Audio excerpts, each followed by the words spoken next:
yes, there we go, StreamYard. There we go. StreamYard and let me know that I'm live. Now I gotta wait for YouTube to let y'all know that I'm live. And once again, we are live in full 1080p HD because StreamYard didn't let me test it or let everybody test it for free for a week. So yeah. I wouldn't get used to these crispy streams though, because I don't think it's worth the upgrade. I'll have to make it price. But yeah, we're gonna rock it out for free with full HD today. What's up, man? How y'all doing? I see we got Shane at the Golden Zoo. What's up, Shane? How you doing? I'm sure we're gonna give some more people to file in here shortly. The Bionic Scoop is out there. What's up, Bionic? How you doing, baby? How you doing? We got CF in the building. What's up, y'all? How y'all doing? How are you all doing today? Yes, we are here. We are live on another episode of VypDrive. We got Gabriel T. Black. What's up, Gabriel? How you doing, man? How you doing? Tech for your need, Joseph Hardington. Oh, the squad has shown up. The squad has shown up. I appreciate y'all. I appreciate you all. All right, so we're going to give you guys another minute or two to file in. I know I started a little bit early. Figure we can go ahead and get this party started, but I'll give you guys another minute or two to file in for those that want to watch this live stream, and then we will go ahead and begin the festivities. Actually, you know what? Let me tweet that. Let me tweet this out. Oh, look at Sidney in the chat saying hello to the people. That comes up, man. That comes up. I didn't quit. What's going on? What's going on here? All right, we are live. Yeah, put the tweet out. Let the people know that we are rocking and rolling. We'll go ahead and begin to get this party started. All right. Got 9 people in the chat. Okay. All right. We'll let them file in and they can catch up where they catch up. But thank you guys for joining me today for another episode of VypDrive. This is going to be my one and only live stream today. Usually I do my live stream on Friday Night Vipe, but I am not doing that tonight. I'm taking the night off. So this is all the Viper you're going to get today. So enjoy it. Enjoy it. All right, let's go ahead and get the party started. Bring my man in. So this is VypDrive episode 125. And 125 brings a beast to the podcast. We got a camera gear specialist, filmmaking, YouTube trick. The dude literally does it all. And he's here. And he's coming up next on VypDrive, which starts now.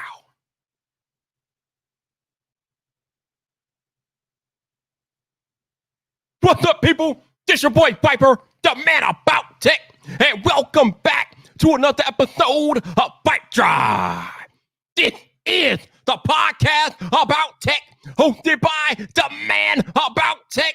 And today we have a filmmaking specialist. We have a camera gear reviewer. The man does YouTube tips and tricks sometimes too. Actually, I watched one of his videos and found out about some new motion graphic type things too, which is definitely legit. But let's bring in Mr. Sidney Diongzon. What's up, Sidney? How you doing, man? What's going on, man? Happy Friday. Happy Pizza Friday. Yes. Oh, yeah. Viper will be ordering some pizza at some point in the podcast. But thank you for being here. Oh, you already know. Yeah. Man. I appreciate you. All right. So I'm kind of excited to talk to you. I mean, we picked like a perfect time for this podcast because there is a lot of things happening in the camera world right now. And I know that's your big thing. All right, so let's start with the Canon stuff first, because we know that they recently announced the R5 and the R6, and since then there have been some overheating issues with the R5 in particular. But what are your thoughts on the new Canon offerings this year?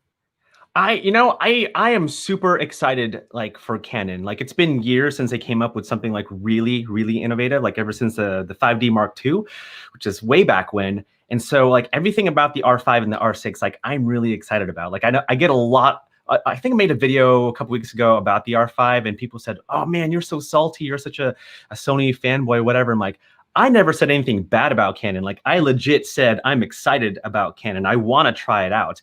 And yeah, I mean, 8K in a small camera body, like, that's expected to overheat. But the thing is, people forget, like, Sony did the same thing like years ago. Like, everyone put their camera in the fridge to cool it down. Like, everyone hated on it, you know? And so I think it's one of those things where, like, Canon's like putting out the technology, pushing the technology forward. They're, you know, getting feedback from the community and seeing what the flaws are, and they're only going to make better cameras from this point forward. But I think the cameras are great. Like Armando, like he made like a freaking cool cinematic little scene using the R5, and it looked legit, like a cinema camera. And so I don't know, man. Like I'm excited for the R5 and R6. Yeah, I mean, like you said, the R5 can shoot 8K, although I don't know how practical that is right now, but it's cool that it can do that. But again, like I said, there are some overheating issues apparently. But like you said, when you pack that much power into that tiny of a camera body, then you might be asking for some trouble. You might be. But yeah, totally. Yeah. But the thing is, like, you know, cameras have specialties, and like they're good for certain things, and, you know, they may not be good for other things. Like, I freaking love the ZV-1, you know, like Sony is not paying me to say that at all. Sony doesn't pay, by the way. But it's such a tiny camera, but it's the perfect B cam for me. Like I gave my wife this camera to shoot B-roll of me, and she's not a filmmaker, but because of, you know, the stabilization and how easy it is to use, like it's the footage that she shot was absolutely usable. And so like I use it for that, and it works for me. You know what I mean? And so people are funny when it comes to cameras. Like they just go, oh, well, if it's not 8K, it ain't going to be professional. I'm like, really? Because in Captain America, they used the 5D Mark II to shoot a couple of scenes. So what now?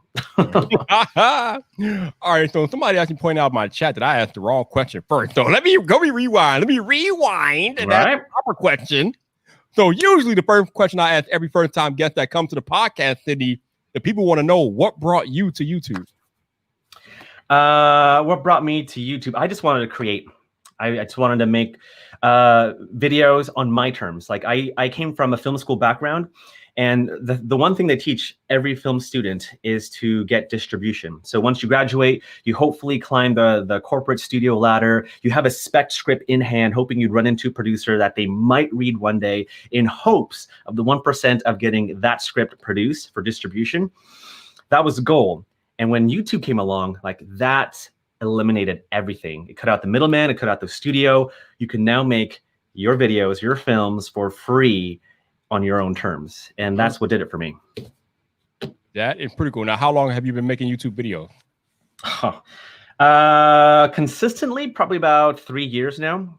But I started my channel back in 2012, funny enough. But because I wanted that first episode to be perfect. I was a perfectionist, and if it wasn't good enough, then I wasn't gonna, you know, put a video out. And so it took me 5 years of hesitation, right? Of just waiting to make that first video until, you know, in 2016, 2017, I was like, you know what, screw it. I'll start making videos. I know the first 10 videos are going to suck, but I know I'm going to evolve as a creator, and I'll get better. And so, yeah, the first 10 videos sucked. The first 20 videos sucked. I tried to copy Casey Neistat. I think everyone did at the time. But eventually found my voice, just produced content consistently, ended up, you know, making things the way I wanted to make, not just by copying other people. But yeah, eventually I just, here I am, 100,000 subscribers later, you know? And so, yeah, man, you just hit that mark recently, and congratulations to hitting 100K, no doubt. Thank you. Cheers, everyone. Cheers. It's funny because I remember when I was doing all the research I was doing into the A73 back when I got it in early part of 2019. I remember some of your video came up. That's how I think I first ran into you. I'm like, all right, this guy's pretty cool, man. He's like jumping around, testing autofocus and things like that. He's on the floor of a parking garage. I'm like, oh, he's legit. I like this energy. I like this. Yeah, man. I tell you what, you put a camera in my hand and I'll do crazy things. Like my wife hates when I'm like on the roof of things and just leaning off the ledges of things. It's just dangerous stuff. Yeah, man, you are definitely legit. So thank you for putting out the content. Thank you. I watched some of your videos when I was doing research on the A73. So definitely. So speaking of Sony, you said you love the ZV-1. We know that they're like entry-level like vlogging camera that they just released about a month or so ago. One of the cool things that I don't have one, I never use one, but one of the cool things about it to me is the product mode, where you can like put a product right in front of the camera and it quickly focus into that product. And then like the focus with Sony cameras is so quick. So talk about your experiences using it for different things like that. I don't know if you've used that mode, but just talk about your experiences with it. Yeah, absolutely. I mean, that's why I have it. Like everyone's like, yeah, it's not wide enough, whatever. It's like it's not the perfect vlog camera, whatever. You can use it for vlogging for sure, but I like using it more for products and just B cam stuff. So I have you can't see it right now, but I have a little clamp on top of my shelf, which I just quickly attach my ZB-1 to, and then I have my product on my desk that I can quickly review or just showcase. And because the product showcase feature is just so good, if I bring the camera or the product up to the camera, like it'll focus on it like super fast. And so as a top-down camera, as a B camera, like it's a nice camera.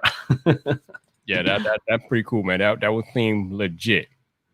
So yeah, go ahead.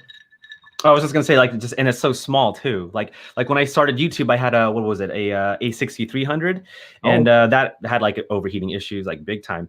But I loved how small it was, and I was able to get certain shots I normally wouldn't get with bigger cameras, because with bigger cameras, you gotta take your time. You know what I mean? But with smaller cameras, like you're able to be nimble, you're able to get certain shots that you normally wouldn't get with bigger cameras, and this kind of reminds me of that. And so I will take this camera everywhere. It's like it's a good crash camera if you think about it.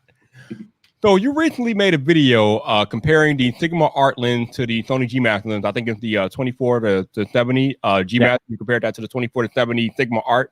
Now I owned the Sigma Art for about a week or so. I brought it myself, but then I was gifted with a prime lens. And the prime lens was a lot better for my needs, so I kept the prime lens and sent the Sigma back. But talk about some of the differences that you see between the Sigma lens and the G Master, because the G Master lens, I mean not the G Master, but the Sigma lens are normally half the price of the G Master, and they're pretty. They got some pretty good.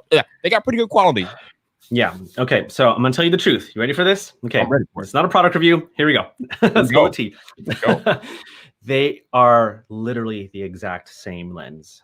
Like the only thing different between them is just maybe the weather sealing. Like you might get some dust inside the lens of the Sigma, but that doesn't happen all the time. Like I've had Sigma Art lenses for years and I've never had that kind of issue, but I've heard stories.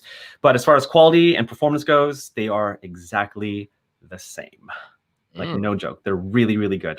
I did some pixel peeping with both the 2470s on Sigma for Sigma and Sony, and like I couldn't tell a difference. If anything, I thought Sigma was a bit sharper, and it was half the cost. So I don't know. I mean, it's either you stick to a brand and you want to, I don't know, you want to make sure that you're covered, so you pay the extra money for a G Master lens, or you take a chance on a third-party lens and just look at the reviews and see the results that people are showing, and just you try it out, and you're going to find out that the 24 to 70 Sigma Art lens is really, really good. And so, dude, they're exactly the same lens. Yeah, for the week that I owned it and was using it, it did pretty well for me. I didn't really like how it showed up in live stream, but for doing actual videos, it was pretty good. Yeah, absolutely. Now I know sometimes, I mean, one of the few differences between the Sigma and the Sony lens is the autofocus. Usually the Sony has faster autofocus, but not by much, but still faster. Yeah, but the thing that not many people know is that the autofocusing is actually in the camera itself. And because Sony gave Sigma the E mount for them to use, like there technically shouldn't be a difference in autofocus performance. All that is actually in the camera itself. So not many people know that. And but the only thing is like the communication between the lens and the camera, like that's the barrier. But the Sigma E mount is Sony's E mount, and so there shouldn't be a difference in autofocusing. Okay, that's interesting. So you say there shouldn't be a difference, but from all the videos that I watched, there is a slight difference. So why is there a difference if theoretically there shouldn't be? Number of things. It could be environments, lighting, conditions. It could be humidity. Sigma actually doesn't do very well in humidity, so it actually depends on how hot it is, I guess. So that could be one thing. And also, like, it's unless you're in a confined studio space and you have nothing interfering you, like there's no wind or whatever, like you should see very similar results. Like I saw nearly exactly the same results. But if you're if you're at the beach and you're comparing lenses, then it's not going to be an exact comparison, if that makes sense. Right. Okay. Yeah. That's the funny thing about technology. It's almost literally impossible to account for all the different variables, especially when you talk about camera lenses and different lighting and weather and situations like that. I mean, it's literally impossible to account for all the variables that you can run across using that type of technology out there. And copies, like sometimes, and Sigma is known for this, some Sigma copies aren't exactly the same. So you could have your 24-70 Sigma, I could have my 24-70 Sigma, and mine could perform better than yours because mine is a better copy and yours isn't. And so that is one thing that, you should probably watch out, that Sigma doesn't have like the exact copies. I have no idea why, but yeah, they are kind of known for that. That is interesting. Shout out to the 25 of y'all that are watching the podcast live. Thank you for hanging out with me and my man Sidney on the podcast. Thank you. If you guys want to support the podcast, there you have the option to super chat. Not required, but definitely appreciate it if you could do that. You also have the option to become a channel member, or if you don't want YouTube taking 30% of your super chat donation, you can buy me a coffee. That link is in the description. Again, none of the stuff is required, but again, if you are willing to contribute and donate, the options are there for you. If you want to check out Sidney, his information, his channel link will be down in the description, so definitely check him out. Appreciate you guys rocking out with us today on VypDrive. What's the Starbucks drinks that you get like all the time? The S'more Frappuccino Bay. Yeah. You need to try one. I tried it one time. I remember it was like, wow, this is amazing. Yeah. My favorite is the Java chip double blended. I just love that. That's my thing.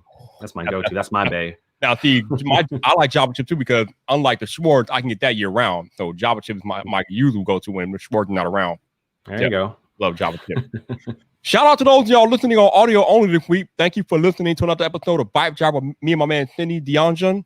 If you guys want to check him out, his info will be in the show notes. Definitely go give him a look. He is definitely legit. If you guys want to support or donate to the podcast, that info will also be in the show notes. Not required, but anything that you're willing to contribute, greatly appreciate it. But if you happen to be listening on Apple Podcasts, please consider leaving a rating or review. It helps more people discover the show. Helps us get back into the top 200 of tech podcasts over there on Apple Podcasts. So if you're on Apple Podcasts listening to this podcast, please, I know it's like a tongue twister, please go down and leave that rating or review for VypDrive so we can get back to the top 200 tech podcasts on Apple. So thank you guys for rocking out with another episode of VypDrive. Now, obviously, I know how to use the camera because I'm a YouTuber and it's kind of like basic YouTube 101 to use the camera. I have a Sony A7 III, but I need your help with something, Sidney, because I'm not camera like literate like all the rest of you guys seem to be. But there's this term that keeps coming up in every like camera video or camera review, and I don't know what the hell it means. So can you please explain chromatic aberration to me? What is that? Okay. What is that? So chromatic aberration is when, because lenses are just stacked with lenses, like different elements, right? Mm-hmm. There's different just elements in a glass, and they move around together, right? And so if a glass isn't calibrated correctly, or if they use cheaper glass, and you look at edges of things like leaves or like bikes or just like really sharp edges, if you look at it compared to, in contrast to something luminescent like in the sky or something like that, you're going to see like purple fringing. And that's just because it's light entering the lens or the barrel of the lens and the refraction of that and like the different elements and the spherical stuff. Like if that's not calibrated right, or maybe not to a certain standard, then you're going to see some weird purple fringing. It's just how light works, I guess. So it's so it all depends on the design of the lens that reduces the amount of chromatic aberrations, and as well as the what is it? There's a coating on every lens, and so it's like a UV nano something coating. Many lenses have it, so depending on the quality of it or what type of liquid they put on it, I don't know. That will determine whether or how much chromatic aberration is reduced. And so, yeah. Hope that makes sense.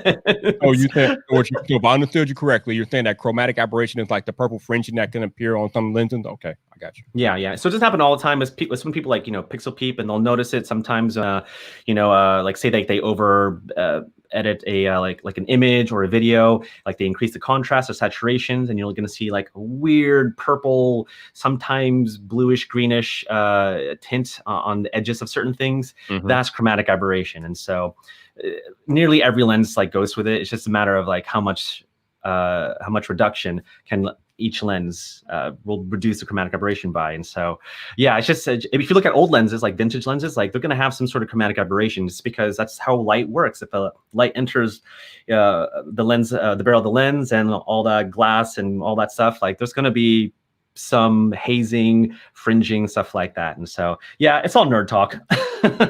Oh, that's cool though. Like I said, I don't know any of this stuff offhand, so it's nice that I got somebody like you to let me know what's going on.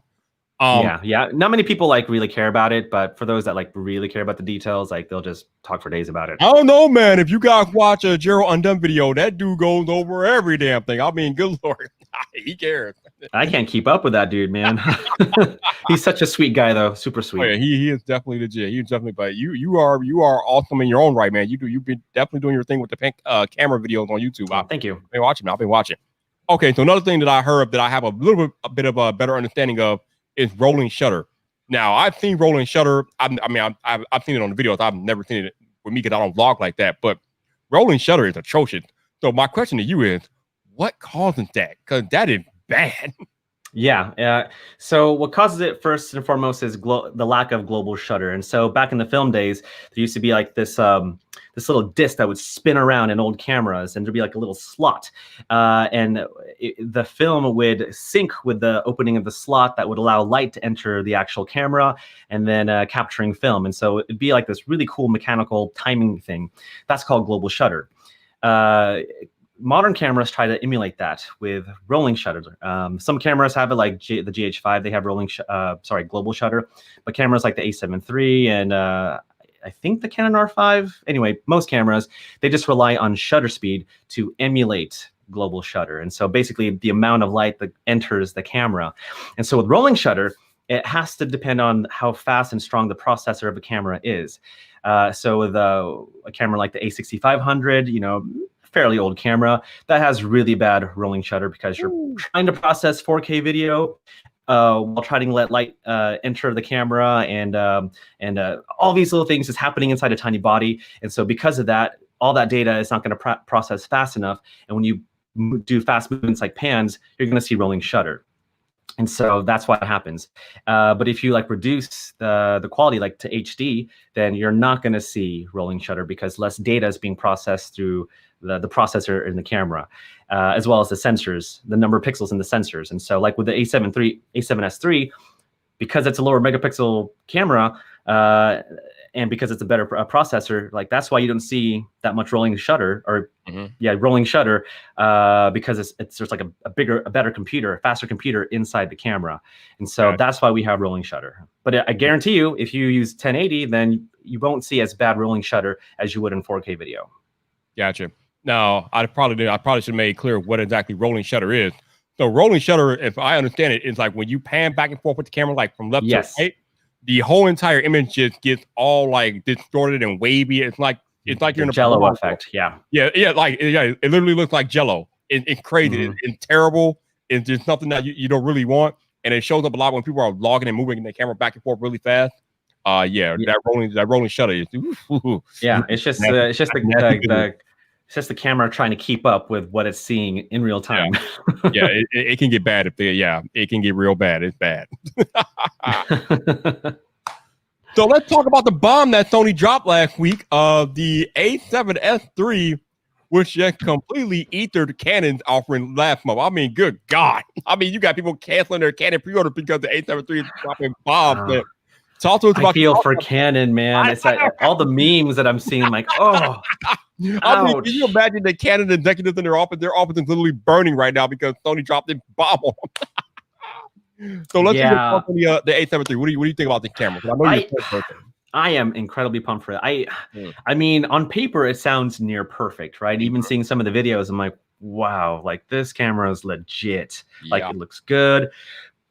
Barely any rolling shutter. Like the dynamic range looks amazing, and a small camera body, and it's smaller than the R5, like, and cheaper. Like I don't know how you can beat that. You know what I mean? So I mean, I'm for one happy, totally am. But then again, it doesn't do 8K, which is totally okay. I can care less about that at this moment. But I don't know. It's an exciting time for Sony, and I still think for Canon. But man, Sony they were vicious, man. They were vicious. They stepped on the throat with that one. Okay, so let's talk about this whole 8K business, because I don't know if you saw my tweet, but the headline from the Verge's review of the A7S III, their headline was, "It doesn't do 8K," and I'm thinking to myself, who the hell cares? Like, no one cares. I mean, I know. I've heard some filmmakers say that if you have like the capability to shoot 8K, it allows you to crop in and without losing detail, and I get that. but nobody can watch content in 8K. I mean, there's 8K TVs out there, but they're like uberly expensive, and probably less than 1% of the whole population has an 8K TV. So a fact that you can't shoot in 8K is not that big of a deal to me, and it definitely should be a headline for a camera review right now in 2020. But I just think it was completely overblown by The Verge. Oh, absolutely. When I made a video not too long ago, and I said I think the title was why the Canon R5 doesn't matter, and it doesn't matter as a storytelling tool. It really doesn't. It's a great camera nonetheless, but every troll comment I got saying, well, if the A7S III doesn't have 8K, then it's not considered a professional camera. Whatever. I would literally click on every single one of those users just so I can see their content. So I'm like, all right, you better back up what you say. Every single one of them just crap stuff. Like you suck. Like, what's this 10-second shot of a flower? Like, what's that about? You know what I mean? And so people, like, that's the truth. You know, like I think Maddie Hapoya said it. It's like, if you can't tell a good story with the camera you have now, you suck. Like, you're just bad. Like, you're not talented, and you probably should just go do something else. And more importantly, you should be commenting on things you know nothing about. Don't comment on matters that you don't know about. Yeah. Man, it's like, you know, I love phones, but I wouldn't make a review on a phone because that's not my specialty. You know what I mean? Mm-hmm. So it's funny. It's just funny. People are just like so obsessed with the numbers. And even though the A7S III is still a 4K camera, like, I love that it doesn't overheat. Well, supposedly, I love that it's cleaner and dynamic range. I love the flip out screen. I like all the practical things. I like that the record button's on the top. You know, stupid things like that. Mm-hmm. That stuff matters way more than resolution. You know, and so, man, people are funny. They are real funny. I mean, this camera has no record limit. It has 4K 4K 120. Excuse me, 4K 120 has, I think, insane 10-bit color. 16-bit raw, something like that. Gerald was talking about. I mean, the camera can literally do everything. It's the camera that Sony shooters have been waiting for. It has the articulating screen, but people are talking about it doesn't have 8K. Nobody cares. Literally, nobody cares. Nobody. Yeah, no, it's it's just numbers, man. It goes to show, like, you know, who the real pros are. You know what I mean? Oh yeah. And it's so funny that with that how you were talking about how when you click on these people's profiles and you go to their channel, either they don't have any videos, or, like you said, what they have is absolute crap. And they're trying to leave comments on people's reviews and stuff like, where's your body work? Where's your resume? You have nothing. Shut up. Yeah. And for some reason with me, it's always just, when I look at those channels, it's always just 10-second shots of like flowers or like your feet in the water. I'm like, I don't understand what's happening here. Like, why am I watching a picture of a lamp? It doesn't make any sense. 4K test of a lamp. I don't know. Like, what are you doing? Like, what is your purpose here? What are you trying to do here? Yeah, it's funny, man. It is funny. So let's talk about the Sony versus the Canon directly, because you got the R5 and the R6 from Canon versus the A7S III from Sony. And I know a lot of people are saying that, like, compared head to head, the Canons kind of have like more technical specifications than the Sony. But again, like you said, when you have like overheating and you can't really use your camera in its intended use case, I mean, that kind of overshadows what the technical specifications are. But talk about some of the more nuanced differences between the two. Let's say the R6, that's probably the one that most people get, in the A7S III. What they are. Yeah, I mean, if you, in a nutshell, like they're all really good cameras on paper, right? I mean, obviously, I don't have my hands on them yet, and I can only make a fair assessment if I compare them all. But on paper, like, they're all very capable cameras, far better than the cameras we have now, regardless, right? And so if anyone were to have an R6 in their hands or an A7S III in their hands and they're a decent filmmaker, then yeah, they're going to make some great stuff. And so, I mean, I think they're all cameras have pros and cons. Canon has their color science. It's like, just everyone knows about how great they are. And so, I mean, if you've invested in RF lenses all this time, which are very expensive lenses, then it kind of makes sense to stick with Canon for the long term, you know? But, you know, if you're someone like me that's been with Sony for a while now, it kind of makes sense for me to stick with Sony because I've invested so much money, you know, into the gear. Like a Sony lens, a G Master lens, like, it ain't cheap.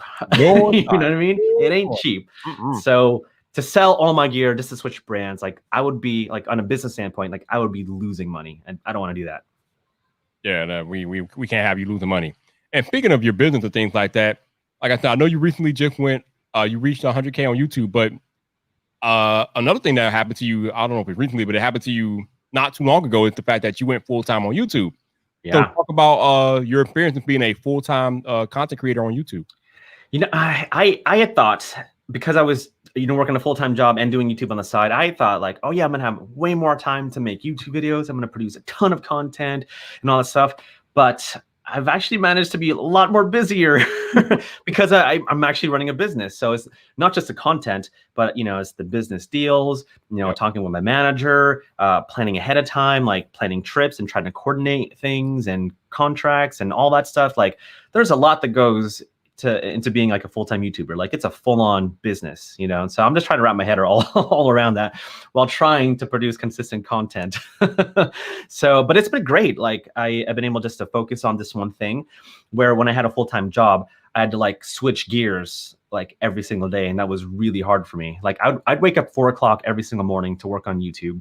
Then I get ready for work. I go to work. Then at lunch, I'd film a little bit of content on my lunch break. Then come back home after work, spend time with the family. Then on some nights, I would, just work for a couple more hours, and then I'd do the same thing again. Just wake up 4 o'clock again every morning, just so I can squeeze in time to film YouTube content. And so I was like using every spare minute, just to get to this point. But now that I don't have a full-time job, like I don't have to switch gears so much. Like once I'm in my office, I can just focus on creating content and just not have to worry about work, and then when I'm done here making YouTube content, like I can spend the rest of the day with my family. Like I'm excited to clock out today so I can eat pizzas with actually we're gonna grill some barbecue steaks after this. Ooh, and so right. I'm stoked for that, you know what I mean? And so yeah, I mean, for the people now working a full-time job and doing YouTube, like, man, mad respect, because it is a hard thing to balance. Yeah, I wish I was in a position to be a full-timer, but not yet. One day, hopefully one day, but not yet. But yeah, one day. Oh yeah, one day. But yeah, it's a definite thing, working a regular job and then like turning that off and then working on YouTube and things like that.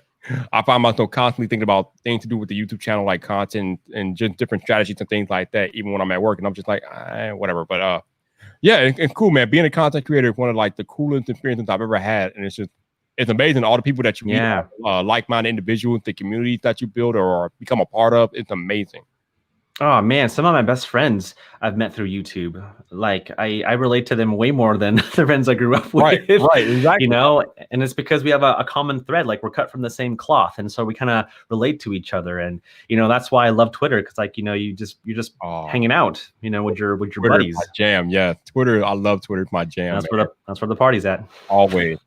All right, so my buddy Renee Ritchie's not here. And happy birthday to Renee Ritchie.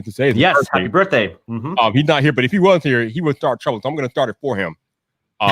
Sidney, 24 frames per second or 30 frames per second?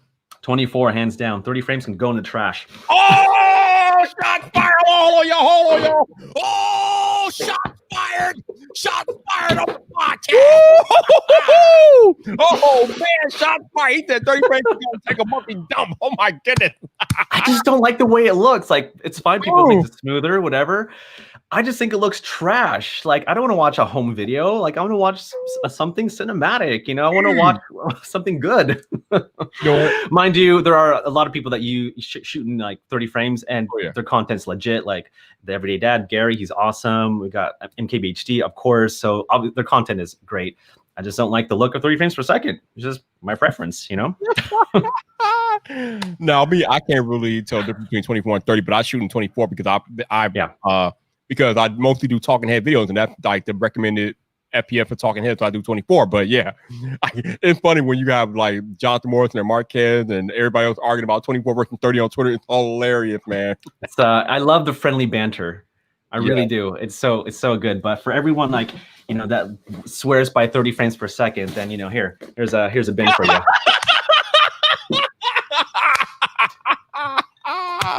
Wow, we just got a picture of him. He just threw up the trash can. He literally held up the trash can. Y'all listening on audio. He said 30 frames per second can go in the trash. I love it. Can't wait for the tweets. Oh God, yes, I love it. Oh, it's coming.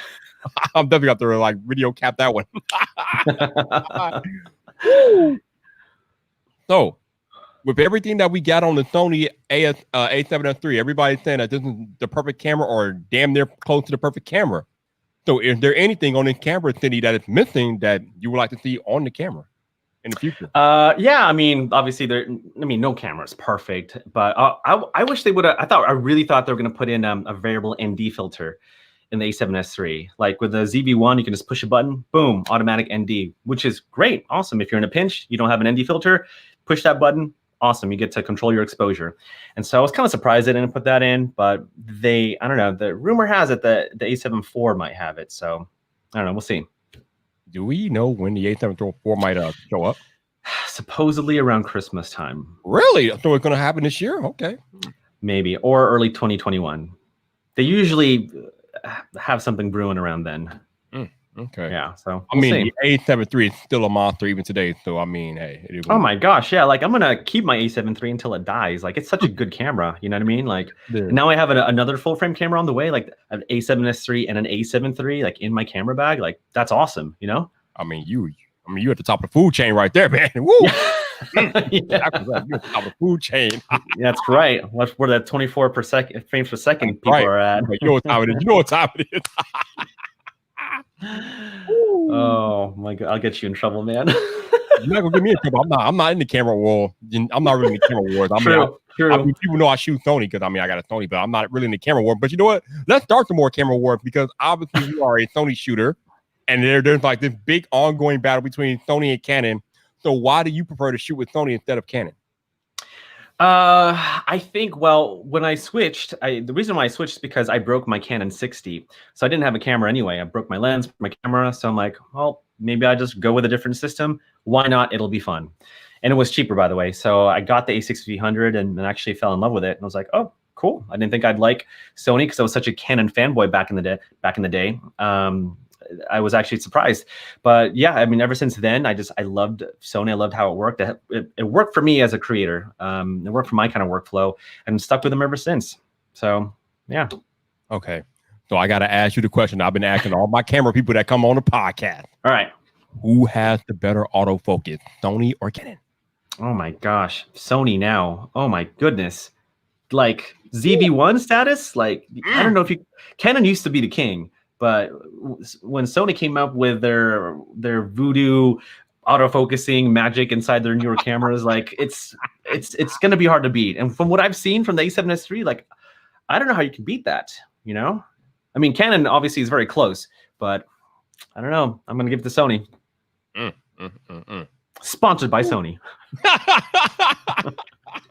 It's funny that the different responses I get when I ask that question, but mostly people who have seen the rear is definitely Sony.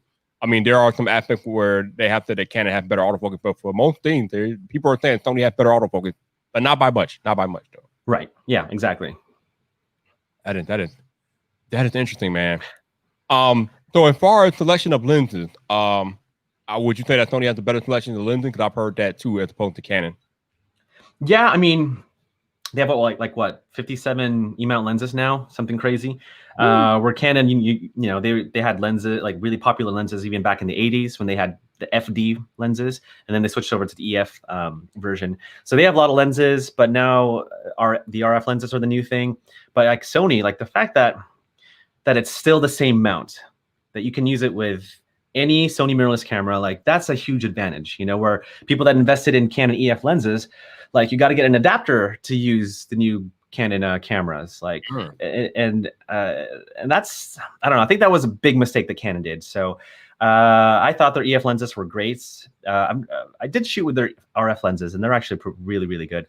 But yeah, they kind of like sideswept an entire market by like saying, nope, EF lenses are essentially obsolete compared to like the newer cameras and newer lenses out. So yeah, I'm gonna have to give it to Sony. Like they did a really good job by having APS-C and full frame E-mount lenses work on any Sony camera body, which is amazing. Even like the cinema cameras, like the FX9, like to use a G Master lens on that, and the same lens I can use on my A7 III, like that's pretty cool, man. Like you can't. It's hard to beat that. That is cool because lenses are uber expensive. So yeah, that is pretty cool that you can use them across all the camera bodies. That's legit. Yeah, exactly. So like I said, I'm a camera noob. I don't know much about this, so I want to talk about lenses a little bit more. So I told you I brought the Sigma 24-70 because I was talking about upgrading my camera gear on Twitter, and the Everyday Dad chimed in and said, actually no, the most people were saying that Viper, you should get the Sigma 16mm f1.4, but then the Everyday Dad he chimed in and was like, no, you should go with a 24-70mm. Sigma has a good lens for that. He said that would give you more versatility, things like that. You can grow into it, things like that. So I'm like, okay. So I ended up buying the Sigma 24-70mm. But then Jonathan Morrison sent me a 24mm f1.8 Sony G Master lens. So once I put that on, it was a wrap. Like the Sigma had to go back because that G Master was just killing everything. You're about to say something. Well, I mean, it's hard to figure out which lens to buy, and like if you're a newbie, like I would say go for the Sigma, just because it's half the cost. It's and if you break it, well, maybe you can buy another one. But like G Master lenses, like they are tough. Like I've dropped G Master lenses plenty of time, and they still work fine, you know. And they retain their value. And they're good, solid performers. They're not perfect by any means, but they're very solid. But yeah, it all comes down to budget, you know. Like you want to get like the latest and greatest, but honestly, you can only afford to get this kind of camera or that kind of lens, and that's totally okay. And so that's why I keep saying, like, you know, gear doesn't matter. It's because it's always about the storytelling, the person behind the camera. Like, how do you use a camera? How do you tell a story with this? You know, and if you can tell a story with a tiny camera like this, then man, I bet you can tell an amazing story with an IMAX camera or whatever. You know what I mean? And so it's hard because for us content creators, or even like aspiring filmmakers, photographers, like everyone suffers from GAS, right? Gear acquiring syndrome. We all want to get the latest and greatest, and that's like even at I want to get the latest and greatest, but you know, I've actually been in a process, and I'm making a video about it, of minimizing my entire studio and just basically putting it into a backpack. And that's what I started out with. I put everything, a little studio, in a backpack that I can take with me anywhere and film anything. Wow. Like I don't necessarily need to have a 20-foot slider. Like, what am I going to do with that? So I'm actually in the process of like getting rid of a lot of gear just so I can stick with the main gear that I use 95% of the time.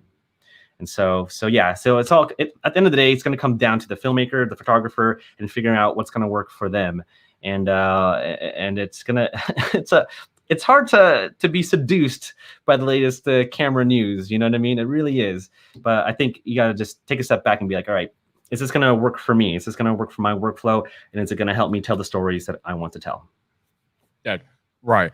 So what I want to do is I want to go a little bit more into scenario for different lenses. Like right now I'm streaming and I use for my videos the Sony 24mm f1.4 G Master lens. It's amazing. It works for my talking head content and things like that. And it's awesome it's decent for live streaming. Sometimes the focus is like in and out, but that's fine. And I don't really care about that. The Sigma is allowed for more versatility because it's a zoom lens. You can go from 24-70. Obviously, you got the zoom and things like that. So that's cool. Sony just released another brand new lens. I think it's the 12mm to 24mm Gold Master G Master lens. So can you like talk about the different like focal length and use cases for these lenses? Like obviously there's a 24-70mm, but like I said, Sony just released the 12-24. So in what situation would I use the 24-70 over the 12-24? So the 12-24, the 24-70 is such a good lens to start with because it covers all the classic focal lengths, right? You have a wide enough a focal length at 24mm, you know, wide enough to shoot decent landscapes, kind of wide enough to vlog if you want to. But then you can go, you know, to 70mm or 50mm, you know, if you want to shoot portraits and stuff like that. And so if you're doing actual client work, professional work, like usually those are the focal lengths that you stick with. With a 12-24, those are specialty lenses and that are meant for things like landscapes, architecture, things where you just want to see bigger than life scenes. You know what I mean? So if you're hired by National Geographic and you're on assignment and you need to go to Greenland to capture the northern lights, you know, at this one area, you know, you want to be able to have the widest lens you can without much distortion, but still a solid performer. And so that's why I think a lens like that works in those scenarios, and I think why it justifies the $3,000 price tag, because it's meant for those specific scenarios. And if landscapes are your thing, if you work for a company like a National Geographic, then you better use the best lenses, you know? And so that's where I see the use cases of 12 to 24. Okay. Yeah, it's amazing how complex the ecosystem of cameras is. I mean, obviously you got the camera body, which is like the main like hub, the central processing of the things like that.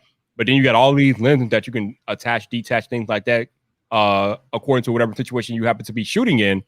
And it's amazing because I mean, I don't know if before I became a creator, I didn't really think about cameras in the way that I think about them now, because obviously being a creator, you're more exposed to camera gear and technology and the way they work and things like that. But man, I mean, I think before I became a creator, I just thought about disposable camera point and shoot or one use camera, or I never really thought about interchangeable lenses and things like that, or maybe like pulling out a smartphone and just shooting with the smartphone. Like, camera technology is so complex.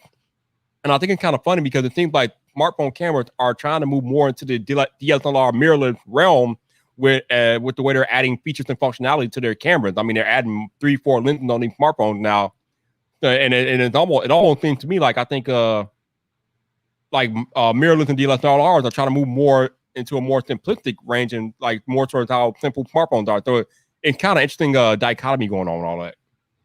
Yeah, it's interesting. I think creators are evolving. Things are changing every single day, and so, but it's exciting. Like I like the fact that I like the fact that Canon has an 8K camera now that's affordable to the prosumer market. I'm excited to see what people can do with it, and I'm excited to see what workarounds people come up with, like to overcome the overheating issues. Right. You know what I mean? Like, people are innovative, and they're gonna do amazing things with whatever gear they have. And so whether it's an 8K camera, 4K camera, HD camera, like, people are gonna make good stuff if they are good. And that's what excites me, because sky's the limit when it comes to creativity. A camera shouldn't limit you from telling stories. You know what I mean? Like you should be able to capture your favorite memories in your life and capture just amazing things with any camera, because that's what cameras are meant to do. Just capture those stories. And it's interesting how technology is evolving in this space, and I don't know, I'm excited to see where it goes. Absolutely, man. I mean, like I said, after the announcement from Canon and now Sony this year, I mean, the future of cameras is very bright, man. I mean, they're packing more and more technology into them every time out, and I mean, it will be amazing to see what these cameras can do in another like 5 to 10 years. I think they're going to be absolutely incredible.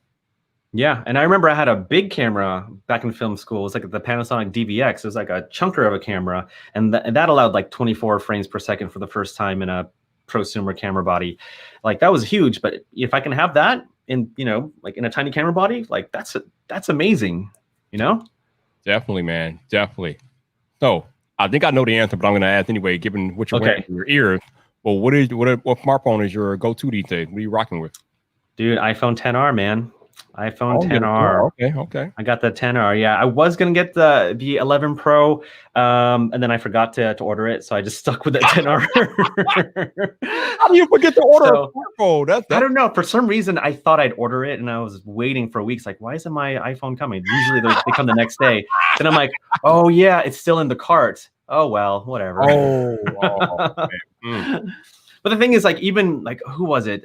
Someone updated. I think it was Patrick Tomasa. He updated his iPhone 5, iPhone 5 with what is it? What's the latest one? iOS 14, something like that. iOS 14. And it was solid. It was awesome. And I'm like, wow, that's cool. And so I know people that still use an 8, still a good phone. But yeah, I definitely want to get the 12 though. Like, if the rumors are true, like, it's gonna look sexy. Like, that's a good looking phone. It is. Actually, I don't think iOS 14 supports iPhone 5. I think it stopped off at the 6S. So he must be using a later iPhone than an iPhone 5 then. Probably, yeah. But yeah, man. iOS 14 is a game changer for iPhone because they finally bring picture-in-picture to iPhone. Something I've been waiting for a long time. So I'm glad that's over. But yeah, man. I mean, that's hilarious. You forgot to order your part. I did. I was like, why is it taking such a long time? I'm like, oh yeah, I forgot to press what is it? Confirm purchase, whatever. So I'm not gonna do it this year. I'm gonna make sure I get it. Yeah, man. So we both have been talking about Sony and Canon on this podcast, but I'm interested to get your thoughts on the other players like Fuji and Nikon and Panasonic. Honestly, I just don't have an interest in any of those cameras. I don't. Sorry. I'm really sorry, but oh my God. Wow. I can honestly care less. Like I really don't care. Like a camera company reached out. It was like, hey, you want to try out our new camera? I'm like, no. I just replied no. Wow. Not interested. You know, because like I don't know, like maybe because I'm just lazy or whatever. Like I just want to be able to just go and just shoot something. You know, like I don't have to learn a brand new system. Like if I'm happy with what I have right now, like why can't I just create stuff? Like last night, I went to chase the Neowise Comet with my buddy. So we drove like 2 hours up to Oklahoma, and a huge lightning storm like was chasing us, you know, but we captured everything. It was so fun. And like, yeah, this is the stuff that I want to do. You know, that's going to be an awesome vlog whenever I put it out. And so I much prefer doing those kind of things and like planning those kind of things than like having to learn like the Fuji T3. I don't know what it is. That's whatever. I'm totally happy with what I have. I'm so sorry, Fuji and Nikon and Panasonic, but that was a literal fatality. A literal fatality. I mean, he just eaten all of y'all. Fatality out here. I mean, good grief, man. Watch. I get an email from Fuji saying, "Hey, well, we were gonna sponsor you, but we saw Vyp's last live stream, so we ain't gonna now." That's funny. Oh, you know what? Before we get you out of here, that brings up an interesting tidbit. I saw one of the videos. I think it was your latest video talking about how creators can get sponsored or get noticed to be sponsored. So I didn't get a chance to watch the video. So if you could take us through like the clip notes of some of the things that creators can do to get brands noticed and things like that. So, so in the video, I talked about my way of getting brands to sponsor me, or how I attract brands to sponsor my videos. And in my experience, you need to have the perception of having a big online presence. I'm not talking about like millions of followers or subscribers, but just the perception of it. So that means being engaged on Twitter, commenting back on YouTube comments, and just kind of like building a community. And the reason why I do that is because one of my first car sponsorship, Mazda, like told me that. Because I was part of this really cool Arctic trip, and I was like the smallest content creator there. Like everyone was in the millions, and I had like 50,000 subscribers. Still pretty big, but like, you know, small compared to them. Mm-hmm. And so I asked the marketing director, and I was like, I don't even know why I'm here. Like these are, you know, travel content creators, and they have like millions of followers. Like I'm just a filmmaker, and I don't know. I have no idea why you brought me on board. Like I probably shouldn't be on board. And they said, the one reason why we want you on board is because of how you interact with your audience. We saw one of your videos, and you had mentioned that your whole goal for your YouTube channel is to help other people become better storytellers. And when you said that, that was a moment we knew that we wanted that outlook in life, that creator, to be associated with Mazda, because Mazda has a mission to make their brand look positive to a lot of people. And if they can bring content creators with like minds, then they got a good chance of selling their cars to the right people. And that blew my mind, dude. I was like, whoa, so you actually looked at my comments, you looked at how I engaged. And they had this weird metric system where they had like your viewers, your demographics, where people are looking at, but also your engagement ratio. And it was crazy. Like they just knew all this stuff about me, but they saw like my engagement was a lot higher than everyone else's. And that's why they wanted me on board. And so ever since then, I've used that strategy. I've engaged in Twitter. I've made sure to comment back on YouTube, and really just try to bring value to people, because like legit, like YouTube is great, but I love helping people get from where they are to where they need to be. Like that just, you know, sets me on a high. Like I love that. And so,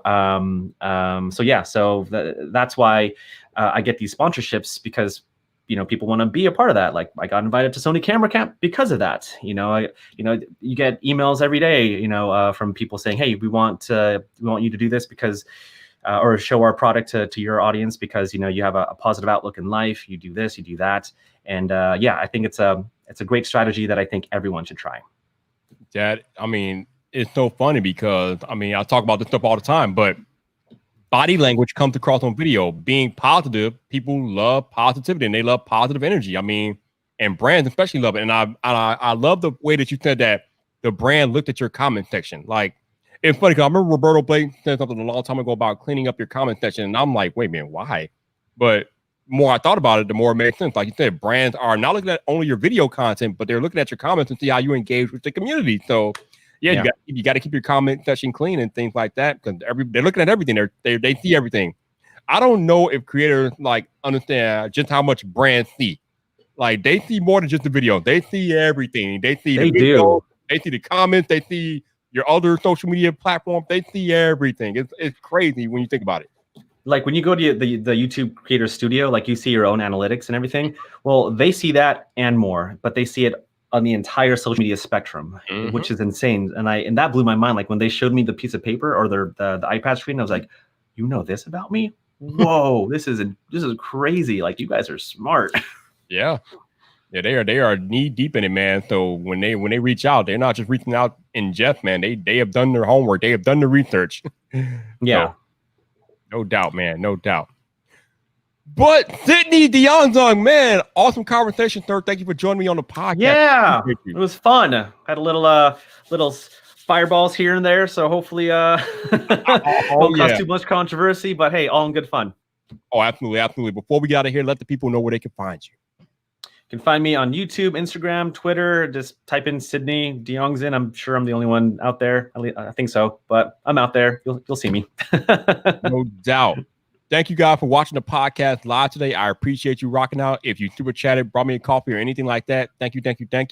If you want to check out Sidney's channel, the link is in the description, so definitely check it out. He is legit. He makes excellent content about camera gears and filmmaking and all that other stuff. So definitely go give him a look. Appreciate you guys watching us live. Shout out to those of y'all that are listening on audio only. Thank you for listening to another episode of VypDrive with me and Sidney Diongzon. I appreciate you guys rocking out each and every week on the podcast. If you want to go check out Sidney and his content, his info will be down in the show notes, so definitely go give him a look. He is legit. Also, if you want to support or donate to the podcast, those links will be in the show notes as well. Not required, but anything that you're willing to contribute, greatly appreciate it. The main thing is that if you're listening on Apple Podcasts, please consider leaving a rating or review as to help more people discover the podcast. Help us get back to that top 200 of tech podcasts on Apple. So please, if you're listening on Apple Podcasts, hit that rating or review for your boy. And thank you for listening to another episode of VypDrive. For those of y'all that watch me live on YouTube, as I told you guys earlier, there will be no Friday Night Vibe tonight. I am taking the night off. I'm about to go back here and binge season 2 of The Umbrella Academy because that's a pretty good show. And my pizza should be here at some point. So I ordered the pizza. I remember it. So I'm good to go there. But VypDrive will be back on Monday afternoon or Monday evening, I should say, with a double hitter. We got Shannon Morse, Snub, coming on the podcast. And also we got Sagi from Tech Gear Talk coming on the podcast on Monday night too. So yeah, your boy Viper's going to be busy on Monday. So I hope you guys enjoy your weekend. I'll be back on Monday with 2 episodes of VypDrive, and that's it. But until the next time, people, this your boy Viper, the man about tech. You know where to find me. So come back. Vamos.